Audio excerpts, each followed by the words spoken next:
hello friends सूचक और घातर किसुमान इम्पर्टेन्ट क्वेश्चन आपनालोকৰ কাৰণে লৈ আহিছো आसाम पुलिस और डीएमई एग्जाমৰ কাৰণে क्वेश्चनবোৰ आपनालोকে প্ৰেক্টিস কৰিব क्वेश्चनবোৰ बहुत इम्पर्टेन्ट হয় क्वेश्चन नम्बर 1 2/3 पावर 2 ৰ মান হ'ব ओके ইয়াতে কিমান দি আছে 2/3 ওপৰত কিমান দি আছে পাৱাৰ 2 দি আছে ইয়াৰ মানটো উলিয়াব লাগিব সো ইয়াৰ মানটো উলিয়াবলৈ হলে ইয়াতে পাৱাৰ কিমান দি আছে 2 এই পাৱাৰ 2 2 ৰ হ'ব আৰু 3 ৰ হ'ব অৰ্থাৎ আমি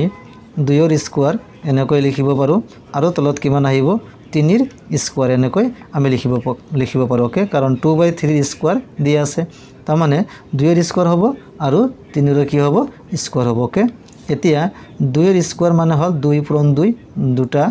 2 পূৰণ কৰিলে কিমান হ'ব 4 হ'ব আৰু 3 স্কয়াৰ কৰিলে কিমান আহিব 9 আহিব সো 4/9 অপশন বি তো কারেক্ট হ'ব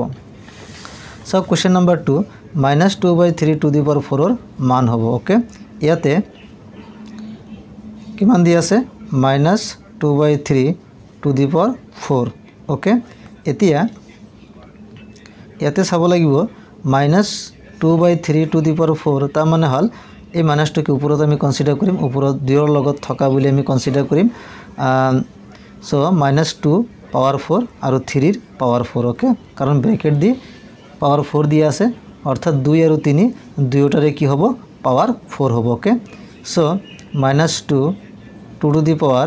4 এনেকৈ আমি লিখিব পাৰো আৰু 3 টু দি পাৱাৰ 4 এনেকৈ আমি ভাঙিব পাৰো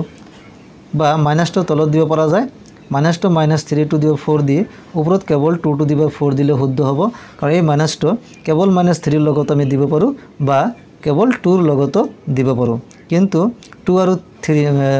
3 দুয়োটাতে মাইনাস নহব এই মাইনাসটো 2 ৰ কাৰণে লব পাৰো বা 3 ৰ কাৰণে লব পাৰো ওকে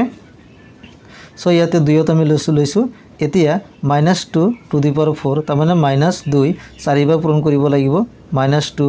পূৰণ -2 পূৰণ -2 পূৰণ -2 কেইবা পূৰণ কৰিব লাগিব 4 আছে 4 বাৰ 5 থাকিলে 5 বাৰ পূৰণ কৰিলে হেতেন আৰু 3 টো কেইবাৰ ইয়াতো 3 4 বাৰ 3 * 3 ওকে জাস্ট এটো ক্যালকুলেশন কৰিলে হল এতিয়া সক -2 পূৰণ কৰিলে 2 2 * 4 4 2 * 8 8 2 * কিমান 16 এতিয়া মাইনাস হ'ব নে প্লাস হ'ব এটো কেনেকৈ উলিয়াম ইয়াতে চাব লাগিব যেটো ঘাত বা পাৱাৰ দিয়া আছে হেটো যুগ্ম নে অযুগ্ম 4 এটা যুগ্ম সংখ্যা গতিকে মাইনাসৰ যদি যুগ্ম সংখ্যা কৰা যুগ্ম সংখ্যাৰ পাৱাৰ লোৱা হয় তেনেহলে পজিটিভ আহিব আৰু যদি অযুগ্ম থাকে তেনেহলে কি আহিব নেগেটিভ আহিব সাপোজ ইয়াতে 3 যদি থাকে তেনেহলে ইয়াতে মাইনাস আহিব ইয়াতে 5 থাকিলে মাইনাস আহিব 7 থাকিলে মাইনাস আহিব কিন্তু ইয়াতে যুগ্ম সংখ্যা থাকিলে সাপোজ 2 যদি থাকে 4 থাকে 6 থাকে 8 থাকে 10 থাকে 12 থাকে এনেকুৱা থাকিলে কি হ'ব প্লাস হ'ব ওকে এইখিনি তো বুজি পাইছে এটা তলখিনি পূৰণ কৰিব লাগিব 3 * 3 3 3 গুণ কিমান 9 9 ৰ লগত 3 পূৰণ কৰিলে 27 ৰ লগত 3 পূৰণ কৰিলে কিমান আহিব 81 সো आंसरটো আহিল 16/81 অপশন ডি তো কারেক্ট হ'ব সো क्वेश्चन नंबर 3 0.00006 प्रामाणिक रूपটো হল प्रामाणिक रूप अर्थात स्टैंडर्ड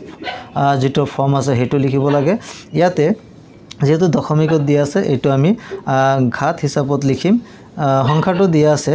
0.00064 এটো দিয়া আছে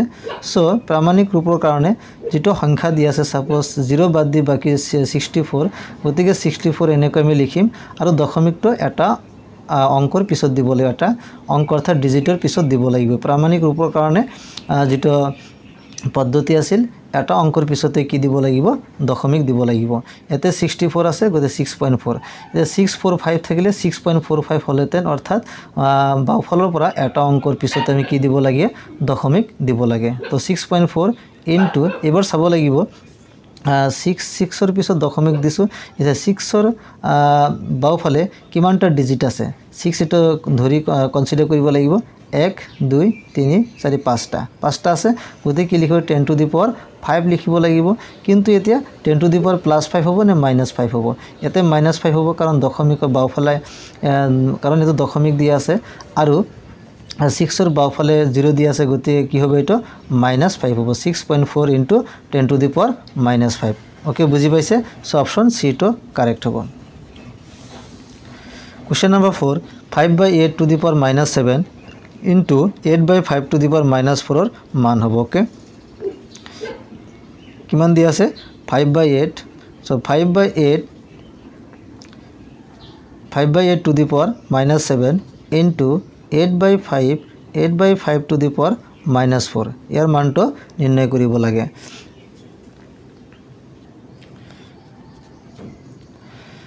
সো ইয়াতে দিয়া আছে 5/8 সো 5/8 এজ ইট ইজ লিখিলো পাৱাৰ -7 ইনটু ইয়াতে চাওক 5/8 ইয়াতে 8/5 অৰ্থাৎ এই সংখ্যাটো ব্ৰেকেটৰ ভিতৰত যেটো সংখ্যা দিয়া আছে 8/5 আৰু 5/8 এটো উল্টাকৈ হৈ আছে ইয়াতে 5/8 আছে ইয়াতে 8/5 আছে গতিকে ইয়াতে 5/8 কৰিব লাগিব এটো সেম কৰিব লাগিব নহলে 5/8 দুটাতে 5/8 কৰিব লাগিব ইয়াতে কিমান দিয়া আছে 8/5 সো 8/5 ক আমি 5/8 যদি কৰো তেনেহলে কি হ'ব লবটো হৰ কৰিব লাগিব হৰটো লব কৰিব লাগিব ওকে সো 5 টো আমি ওপৰত লিখিলো আৰু 8 টো তলত লিখিলো এতিয়া এই পাৱাৰটো চাব লাগিব এতে -4 আছিল ইয়াতে কি হ'ব +4 হ'ব এটো জাস্ট আপোনালোকে মনত ৰাখিব লব যদি হৰ কৰা হয় আৰু হৰটো যদি লব কৰা হয় তেনেহলে ওপৰত মাইনাস থাকিলে প্লাস হ'ব আৰু প্লাস থাকিলে মাইনাস হ'ব ওকে যেহেতু এই ভূমি বিলাক আমি সেম কৰিলো ইয়াতে ভূমি কিমান 5/8 ইয়াতে ভূমি কিমান 5/8 গতিকে ইয়াৰ ঘাত কিমান -7 আৰু ঘাত কিমান 4 এতে ভূমি আৰু ঘাত সূচক আৰু ঘাতৰ যেটো ফৰ্মুলা আছিল ভূমি যদি সেম থাকে তেনেহলে ঘাত বিলাক পূৰণৰ ক্ষেত্ৰত কি হয় যোগ হয় যেহেতু এটো পূৰণ এই কাৰণে এতে কি হ'ব ঘাত বিলাক যোগ হ'ব ওকে সো 5/8 আমি এবাৰে লিখিম ভূমিটো এবাৰে লিখিব লাগিব যেহেতু ইয়াতে কি আছে পূৰণ আছে গতে ঘাত বিলাক কি হ'ব যোগ হ'ব ওকে সো -7 + 4 ওকে নিশ্চয় বুজি পাইছে ঘাত বিলাক কি কৰিছো যোগ কৰিছো সো 5/8 -7 + 4 সো -7 + 4 এর ভ্যালুটো কিমান আহিব 7 এর পৰা 4 মাইনাস কৰিলে কিমান আহিব -3 আহিব ওকে এটা -3 টো আমি +3 লৈ পৰিৱৰ্তন কৰিম অৰ্থাৎ আমি লবটো হৰ লৈ আৰু হৰটো লবলৈ পৰিৱৰ্তন কৰিম ওকে সো 8 টো ওপৰত লিখিলো আৰু 5 টো তলত লিখিলো অৰ্থাৎ -3 টো কি হলৈ ৰূপান্তৰ হল +3 লৈ ৰূপান্তৰ হল ওকে এতিয়া 8 ৰ কিউব কৰিব লাগিব আৰু 5 ৰ কিউব কৰিব লাগিব ওকে 8 ৰ কিউব কৰিলে অৰ্থাৎ 8 * 8 * 8 তিনিবাৰ পূৰণ কৰিব লাগিব 8 ৰ কিউব কৰিলে কিমান হয় 512 আৰু 5 ৰ কিউব কৰিলে কিমান হয় 125 গতিকে 512/125 এটো হ'ব আমাৰ आंसर অপচন এটো কাৰেক্ট হ'ব তাৰপিছত কোৱেশ্চন নম্বৰ 5 চাওক -1 two the power 5 plus -1 two the power 6 ৰ সমান হৈছে চাওক এইটো কোৱেশ্চন SLRC 2024 পেপাৰ 1 ত আহিছিল হৈ জয় ডেৰি পৰীক্ষাতে এটো আহিছিল একেবাৰে ইজি হয় চাওক -1 টু দি পাৱাৰ কিমান দি আছে 5 দি আছে প্লাস -1 টু দি পাৱাৰ 6 দি আছে ওকে সো ইয়াতে একৰ ওপৰত কিমান পাৱাৰ কিমান দি আছে 5 তাই এক আমি কেইবাৰ পূৰণ কৰিবলৈ 5 বাৰ 1 * 1 * 1 * 1 * 1 * 1 এনেকৈ 5 বাৰ আমি পূৰণ কৰিব লাগিব ওকে সো ইয়াতে আমি ডাইৰেক্ট কৰিব পাৰো যেহেতু একৰ লগত 1 5 বাৰ পূৰণ কৰিলে একে থাকিব একক যদি আমি 10 বাৰ পূৰণ কৰো তেনেহলে একে হ'ব একৰ ওপৰত যদি 20 থাকে তেনেহলে এটো 1 এ হ'ব একৰ ওপৰত যদি 100 থাকে তেনেহলে কি 1 এ হ'ব ওকে এইখিনি আমি গম পাও কিন্তু এতিয়া প্ৰশ্নটো হল এতে প্লাস হ'ব নে মাইনাস হ'ব হেটো কেনে কইলিয়াম সব পাৱাৰটো যুগ্ম নে অযুগ্ম অলৰেডি কৈ দিছো যদি যুগ্ম থাকে তেনেহলে প্লাস হয় আৰু অযুগ্ম থাকিলে মাইনাস হয় -1 টু দি পাৱাৰ 5 এটো কি অযুগ্ম সংখ্যা সেই কাৰণে এতে কি আহিব -1 আহিব ওকে 1 টু দি পাৱাৰ 5 1 হয় আৰু মাইনাসৰ -5 বাৰ পূৰণ কৰিলে কি হ'ব মাইনাসে হ'ব অযুগ্ম হোৱাৰ কাৰণে এটো কি হ'ব মাইনাস হ'ব ওকে এইখিনি নিশ্চয় বুজি পাইছে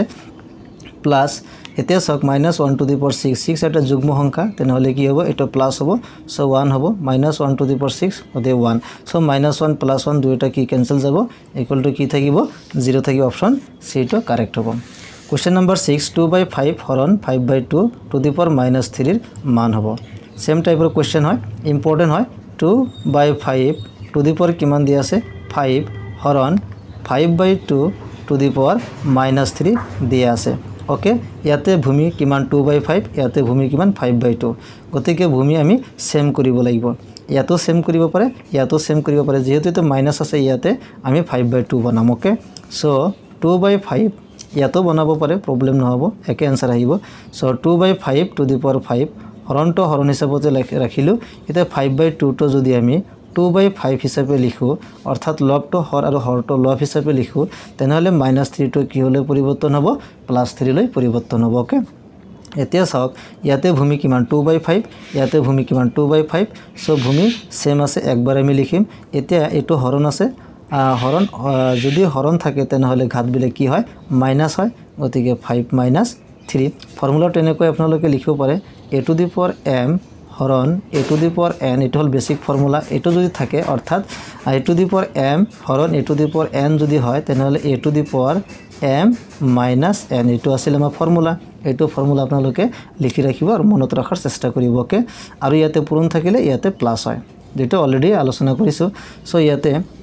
এটো ফৰ্মুলা এপ্লাই কৰা হৈছে সো ঘাতবিলে কি হৈছে বিয়োগ হৈছে ওকে সো 2/5 5 - 3 কিমান আহিব 2 আহিব এতিয়া 2 এর স্কয়ার আৰু 5 এৰ স্কয়াৰ কৰিব লাগিব 2 এৰ স্কয়াৰ কৰিলে কিমান হ'ব 4 আৰু 5 এৰ স্কয়াৰ কৰিলে কিমান হ'ব 125 সো 4/125 এইটো হ'ব আমাৰ आंसर সরি 25 হ'ব 5 এর স্কয়ার কিমান 25 সো 4/25 অপশন বি তো কারেক্ট হ'ব So next question number 7 बहुत important है -3 to the power m plus 1 into -3 to the power 5 equal to -3 to the power 7 হলে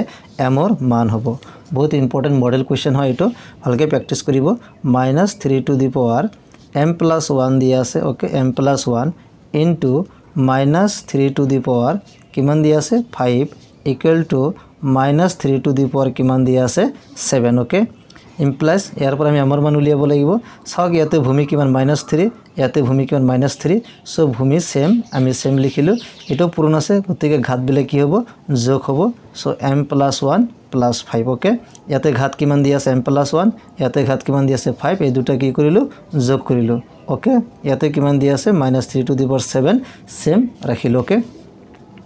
implies এতে সক -3 to the power ওপৰত কিমান দি আছে m plus 1 plus 5 কিমান হ'ব 6 হ'ব ওকে সো ইয়াতে কিমান -3 to the power 7 okay -3 to the power m plus 6 হল আৰু -3 to the power 7 এতিয়া চাব ইয়াতে সমান সমানৰ বাওফালে -3 আছে ওফালে কিমান দি আছে -3 আছে ওকে ভূমি সেম আছে গতে ঘাত বিলে কি হ'ব সেম হ'ব এটা সমীকৰণ এটো সমীকৰণ হিচাপত আছে এটা সমীকৰণৰ বাওপক্ষৰ সোপক্ষ লেফট হ্যান্ড সাইড আৰু রাইট হ্যান্ড সাইড যদি সেম থাকে তেনে হলে ঘাত বিলে কি হয় সমান হয় এটো আমি জানো সো m plus 6 তো কাৰ সমান হ'ব ইয়াতে 7 আছে 7 অৰ্থাৎ ঘাতৰ লগত ঘাত কিমান হ'ব সমান হ'ব যদি ভূমি বিলে কি হয় সেম হয় okay so m plus 6 equal to কিমান থাকিল 7 থাকিল এটো সমাধান কৰিব লাগিব সো m equal to কিমান হ'ব 7 - 6 6 এর আগত প্লাস ওফালে গলে কি হ'ব মাইনাস হ'ব সো m equal to 7 - 6 7 এর পৰা 6 মাইনাস করলে কিমান হ'ব